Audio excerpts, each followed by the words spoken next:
It's always a challenge. Always a challenge to know when do things begin around here. Mm. Hey everybody, I think I'm on.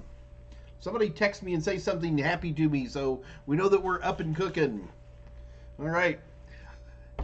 9 people. All right, it's okay. It's okay. Everybody starts slow. Never a problem. Why are you guys always so slow, man? Always surprises me. I'm stalling for a minute here, guys. You know, trying to get a couple more people to sign on.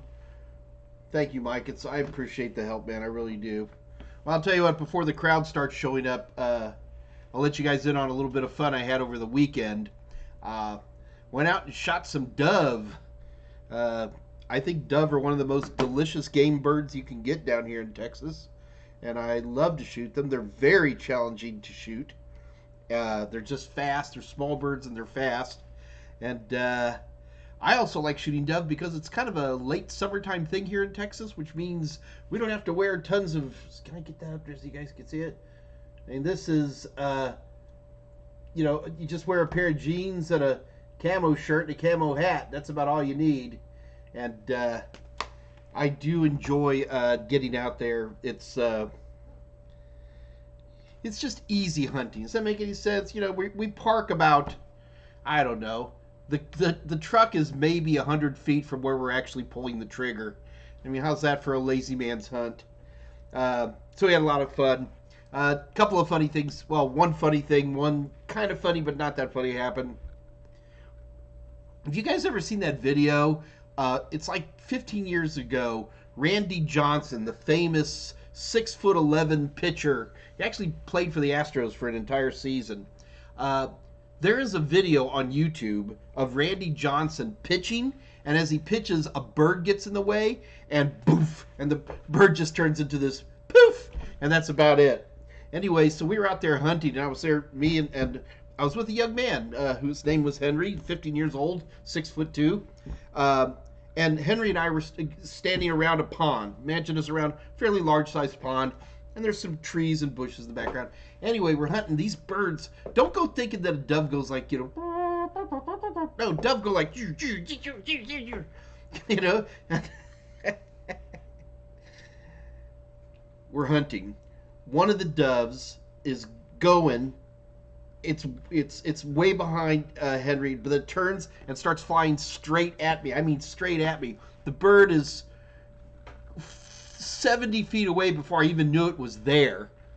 And so I'm here. I whip it around, and here's young Henry. He sees what's going on. He starts leaning back like this. There was plenty of safety. 30-degree arc, right? So that's it. Here comes this bird straight at me. Boom! Poof! Oh, what a waste of a perfectly good dove. Yeah, there was not a whole lot of pieces left of that one, but it made a big poof, which was kind of fun. The other thing, Henry's father, John, was there, and he was on the other side of the pond. There were about 4 or 5 hunters behind us, but it was, imagine it's almost like a bowl shape, like a shallow bowl with this pond in the center. Some guy shot Henry's dad. Now, this is birdshot, guys, so it's like tiny, tinier than regular BBs, and so it doesn't travel that far. It doesn't have hardly any penetration, especially once you get past about 40, 50 yards, and we were certainly outside that, but you could just, because John was close to the water, you can just see those bits of pellets starting to hit the water, and you get this, and it went straight at John. And luckily, he had on heavy canvas outfit, and it all just bounced off. But boy, it made a moment of excitement, to say the least. So, but it was good to get out there. I had to rush home a little bit. There was a couple things I had to take care of, but we did. Looking forward to next weekend. How Texan is this? Next weekend, hopefully next weekend, John and I are going to get together, and we're going to play 42 dominoes, and we're going to eat dove. And so I'm really looking forward to that. That should be a lot of fun. Okay, so a couple things I do need to warn you about, guys. We're going to have a shorter day today. This is one of those Mike's got an appointment days. continually working for better health. And I'm getting there too, man.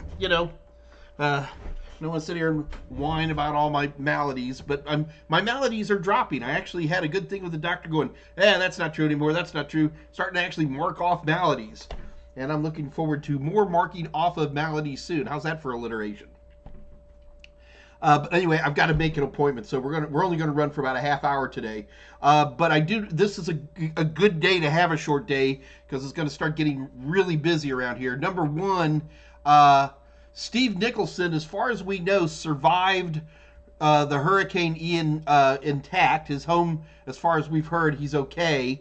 But it's still, he's got to get down there. And told what, I would hunt dove with a trombone. I don't even know what that means, but it just sounds funny because you said it, man. What was I talking? Oh, so we're worried about Steve. I think everything's all right, and we'll find out here shortly. And fingers crossed on that. And as soon as we find out from Steve how he is, we're going to have him on again. And everybody's been asking for him. Heck, I've been asking for him. But to tide you over until such time, I want you guys to know that we have our old buddy Jessica Dickerson's coming back. A lot of people are getting a little concerned, especially with the dip in with the economy and all that. How's the hiring situation? And I'm just going to be talking to Jessica and see what's out there, what's happening, and let's get her opinion about what's taking place. I don't know if she's going to come into the studio or if we're going to do a Zoom, doesn't matter. But this is going to be Monday, October 10th. Good God, when did it become October? That's next week. Okay, so it's definitely one you do not want to miss. Dave Rush, CyberNow Labs is also having... Dave. CyberNow Labs is having a live stream on resume building. And this is being done by the CyberNow Lab guys who are really into the, what do SOC analysts, what are they looking for in resumes and stuff? Dave, if there's any way, I don't know if I could get a hold of it quickly. I'm trying to get the information for when this is taking place. But it's coming up. It won't be before Wednesday, so I can always come up, bring it back up again later. But do keep in mind that it's going to be a very interesting course to actually see Omar and Hassan, the big cheeses over at CyberNow Labs, really talking about what do resumes need to look like to take it to that next step. So we'll see what they have to say. And I'll have that link out to you guys. I'll tell you what, worst comes to worst, we can put it on the Discord channel for those if we can't find it quickly here. Anyway, but so let's see. All right, so do keep in mind the goal of this live stream is for you to ask me questions and I answer them. The primary way you ask them is to put them into the chat window. Looking at that chat window, take that top chat, turn it down to live chat, get the algorithm out of the way so we can read it. Lester's here, Andre's here, Mike already said hi. TD Washington, good to see you again. Mohammed, always good to see you too. Don. That was the other fun thing that I don't know why seeing Don's name makes me think of this. Maybe it's because whatever. But I'm really trying to speak Spanish. I'm like any old guy in southern Texas. Everybody speaks a few hundred words of Spanish down here. It's just how it is. As I often joke, yo hablo español para gringos solamente. But I was down in one of the most lovely Mexican restaurants that you've ever seen, out in the middle, Falfurrias, Texas. Good luck spelling that. And I actually went into the restaurant, and I'm by myself, so I'm just plopped down at the bar. I don't like to sit at a table when I'm eating by myself. And I'm eating, and I start doing my horrible Spanish. And you know what? It wasn't that horrible. I was actually able... Anybody else who's bilingual, tell me if this is a thing. There was a certain point where I've known enough Spanish where it's starting to put together in my head where I don't have to do this... I guess that's fluency is what I'm looking for. But I'm not fluent. I don't want to make you guys think that. I'm not. But I went from... Dos cerveza, por favor, to where I'm actually making conversations. and spontaneous conversation. It was a very cool experience, and I'm going to continue to be working on my Spanish here for the next year because I want to speak more Spanish. All right. Yeah, I'm sorry, guys. Let's see what's going on here. Andres, hilarious. Hey, Catherine, good to see you. Steve Vasquez, what's the time frame to get Network Plus certified with no experience?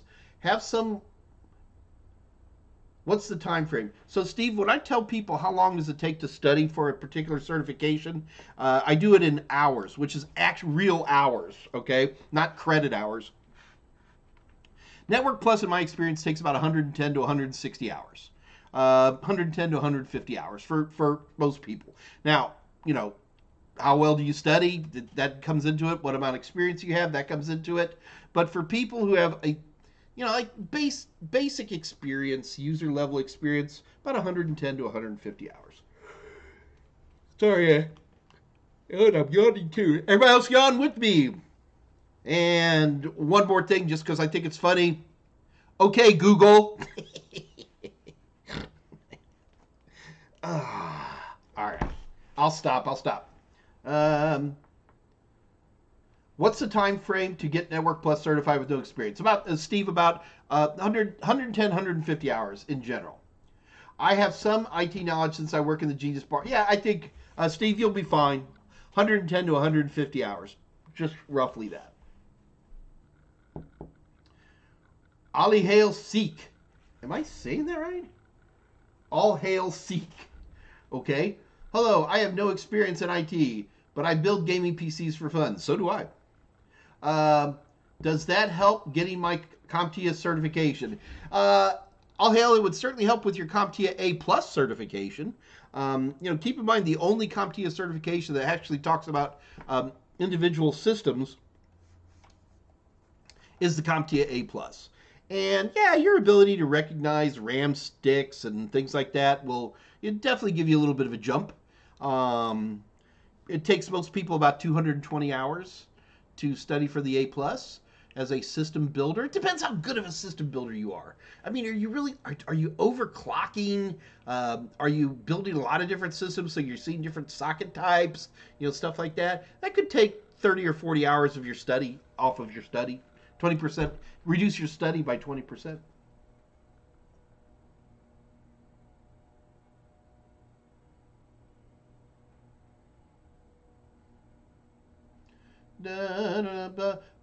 Mike Sigworth, how am I doing, Mike? It is a virtual private cloud endpoint, essentially a router or bridge that connects a point-to-point connection to another private cloud. I mean, it's a router. It's not a bridge. It's a straight-up router. It's a virtualized router. It's a virtual router. I mean, that Mike, yeah, keep it simple. Hey, Lester. Hi, Mike. I officially signed up for... Lester, you did it. Lester, the biggest piece of advice I'm going to give you is continue to ask lots of questions. Depending on who your instructor is, I've been told that sometimes they can be a dry from time to time. Well, Lester, just keep the energy up on these guys. They are absolute incredible geniuses. The other thing you got to keep in mind for CyberNow Labs is that, like when you and I are talking, we like to go into all kinds of details and fun things and stuff that's maybe outside the certification. They're not going to do that at CyberNow Labs. They want you to get a job. They want you to get a job. That's going to be the important thing. So let me give you an example.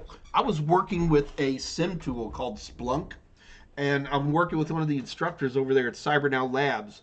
And he's showing how all these different tools are doing the different thing. And I'm like, wow, so how does Splunk get all of its information? Where are the agents installed? What type of information is it looking in the background? And the response back was illuminating. The response back was, oh, that's an architecture thing, or that's an engineering thing. And basically what I was told is we don't care because the only thing we care about is the front end. So it's almost like a driver as opposed to a mechanic in that particular aspect. So the thing you got to be ready for is stuff that would normally, just out of general fascination, come up. They're probably not going to talk about it in cyber. Oh, you can get them to talk about anything after hours, but yeah, but normally they don't. Isn't that interesting? I just thought that was so fascinating. That makes sense. Oh for goodness, I can't stop yawning. It's so embarrassing. Okay. Um, but also, Lester, get on that blue chip thing. Not only is it going to save you a chunk of money, but the blue chip program. These are like the top 10% roughly students in there, and so there's a discount in there. There's a lot of things that you want to take advantage of, and try not to miss any classes. I know you might miss a few. It's going to happen. Anybody does, but you got to work hard. That's the big one. All right. Mike Sigworth, in regards to authentication, can you explain the relationship between 802.1x, oh Lord, 802.1x, EAP, Radius, Takakis, and Kerberos? All right. Hey, Marcellus Jones, good to see you. All right, hang on. No, Mike, you got a big question here. Let's see how much of this I can do for you. All right. Other than these 5 terms being some way associated with authentication, they have very little.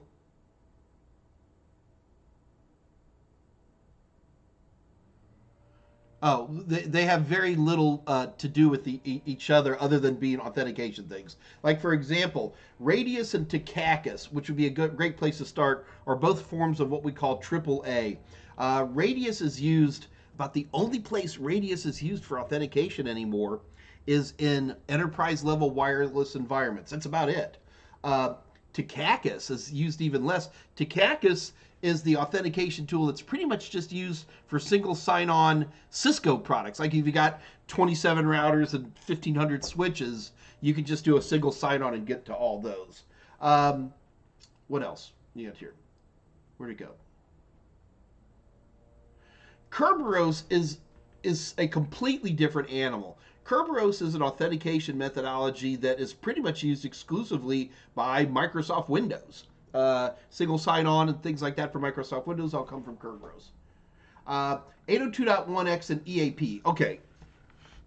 If you're going to have authentications, think about all the different ways you can authenticate, right? You can do username and password. We can do certificates. We can do retinal scanners. We can do all these different things, right? So the 802.1x standard came out a long time ago. Doesn't seem that long to me. A little over 20 years ago, as a way for authenticating and authenticating clients and servers to talk to each other, to be able to say, what can you do? So I'm trying to log into this authenticating server, and the authenticating server is going to say, oh, I'm looking for a retinal scanner, or I'm looking for a password and a certificate or something like that. So 802.1x breaks down authentication into all of these different forms, Mike. EAP is Extensible Authentication Protocol, is one of many, many different protocols that are under 802.1x. So there's tons of them. Dave Rush tells me that we've got wonderful videos on all these right here at the Total Seminars channel. Just do a quick search on any of those topics, and you're going to find a great course right here, absolutely for free.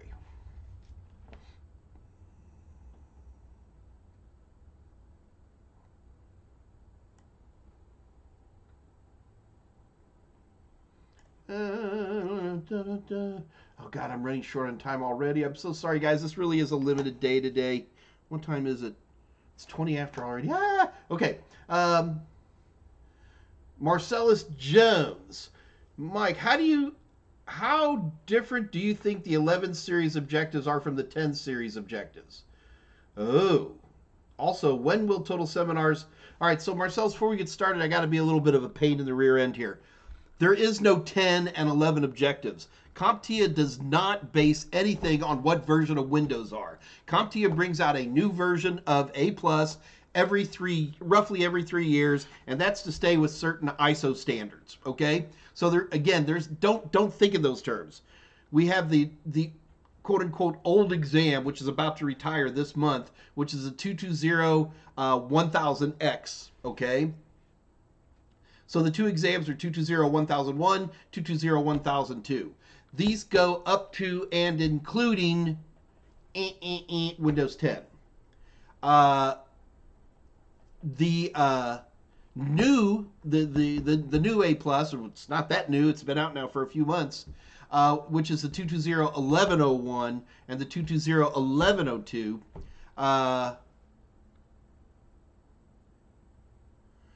Dave Rush is saying something that is confusing me very much.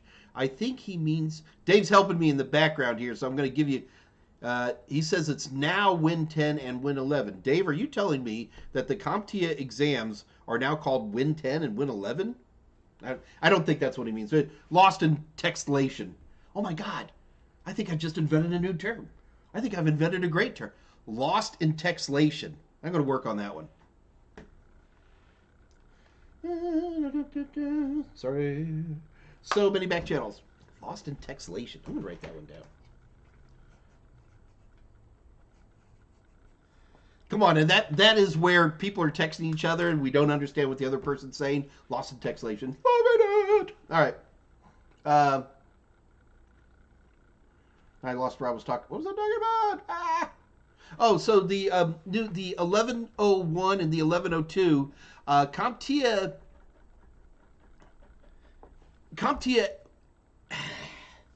for the last, I don't know, 4 or 5 updates of the A+, CompTIA has managed to come out with a new version of A+, about the same time a new version of Windows comes out, and CompTIA never has the newest version of Windows. It's been going on for over a decade.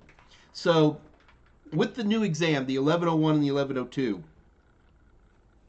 the questions are genericified enough that almost any version of Windows will work. But the 1101 and 1102 are going to be concentrated on Windows 10/11.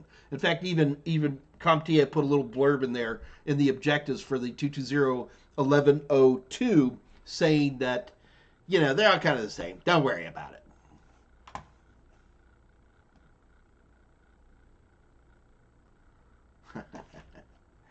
Okay, let's try to stick some more stuff in here.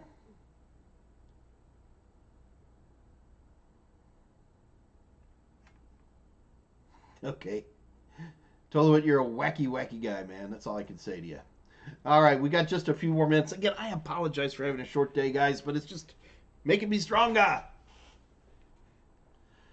Kerberos is a three-headed animal. That is very true.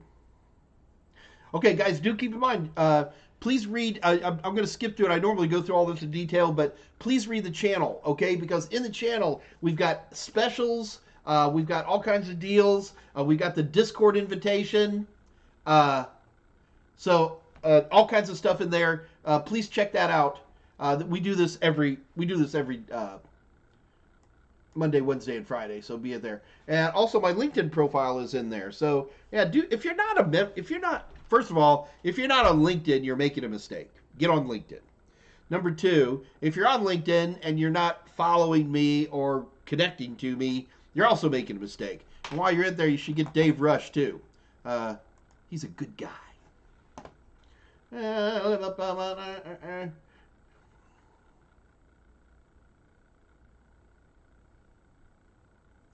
Don Odinga, Mike, what tool can you use to automate fallovers, i.e. routing for BGPS? Don, I don't know. I have never done tier 1 style routing like that, like BGP. I did it a couple of times like 20 years ago, and I've just stayed away from it. So you've actually reached the end of Mike Meyers' knowledge, and I don't know. Automate failovers. All right. I'll tell you what, guys, since it's almost already, I got 6 minutes. Let's pull this off. Let's go ahead and have a fun competition. You guys ready? Let's do something fun. I want a fun competition. Not that all our competitions are fun. Anyway, so we're about to have a competition. For anybody, we do have some new folks in there. For those of you who are new, thank you, Dave Rush, for helping out Don. For those of you new, we're about to compete for 90-day free access to the practice questions of your choice, courtesy of Total Seminars. Now, in order to win these, you have to, first person who types in the right answer wins. So let's go ahead and do one real quick. I'm just tired of A+.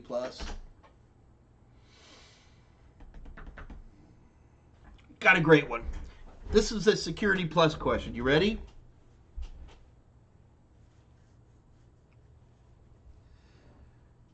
Name.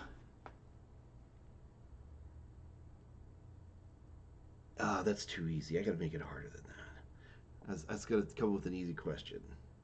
Okay, you ready? Name. I'm sorry, we're going to have to do a U.S.-centric one here, guys. Apologize to my good European friends. Name a United States law that directly affects IT security. In fact, I'll spread that out a little bit. Not only a United States law, but any industry standards as well. Okay, whoever has it right, just type it in there and you win, okay? So let's go. So either one. Name a law or a standard. And I'm not talking about a technical standard like IEEE. A standard like credit card people would use that defines and affects IT security. There's about 6 or 7 really important laws. Paul, NIST is a standards body, but I'm actually looking for straight up laws or stand told with Second Amendment. You're funny. All right, let's do this. Come on, guys. Catherine, a user account would not be the idea of a law. Mike, ISO is a European standard. Oh, come on, guys. I thought this was going to be a slam dunk. I'm going to let this sit for a minute. And Vegas Brent, end user license agreement is not a law or a standard. Oh, come on, folks. You got. Yay! Okay, fine. I'm gonna sit here for a minute. Mike Sigworth is right, but he passed. Thank you for passing, Mike. I really much appreciate that.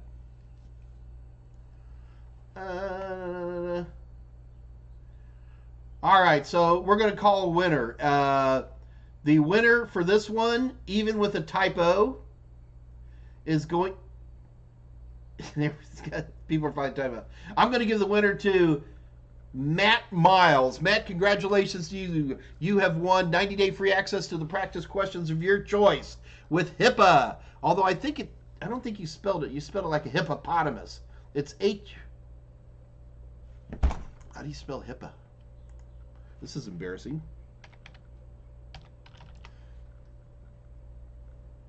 Health Insurance Portability and Accountability Act. So HIPAA. It's HIPAA, but we're still going to give it to you, Mike.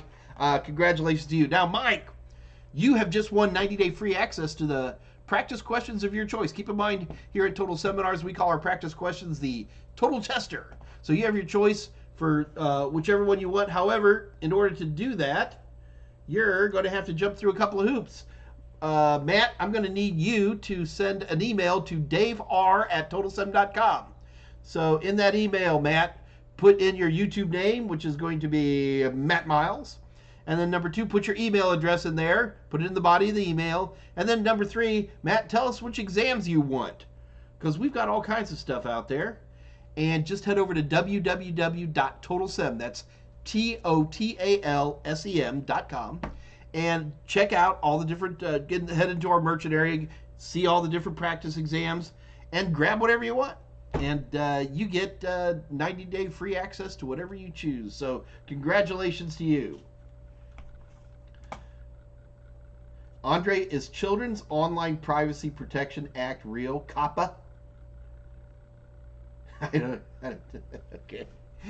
You got to watch Andre and Tolowin. I'm telling you, especially you new folks, you got to watch those two guys because they are a little bit crazy. All right, folks, I'm going to have to take off a little bit early today. Do keep in mind, this is going to be all about getting jobs. We got resume people coming in. We got next Monday, we've got Jessica Dickerson coming in talking about the state of jobs in today's market.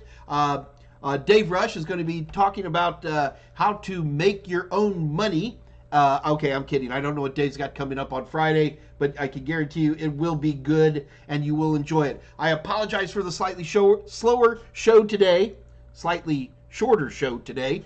Boy, the alliteration's tough, but it's all for a good cause. I will be back Wednesday, and I really got to get out of here. It is 2:30. Folks, thank you so much. Stay tuned. Be cool. Join me on Discord. Friend me, or at least follow me on LinkedIn, and I will see you guys on Wednesday.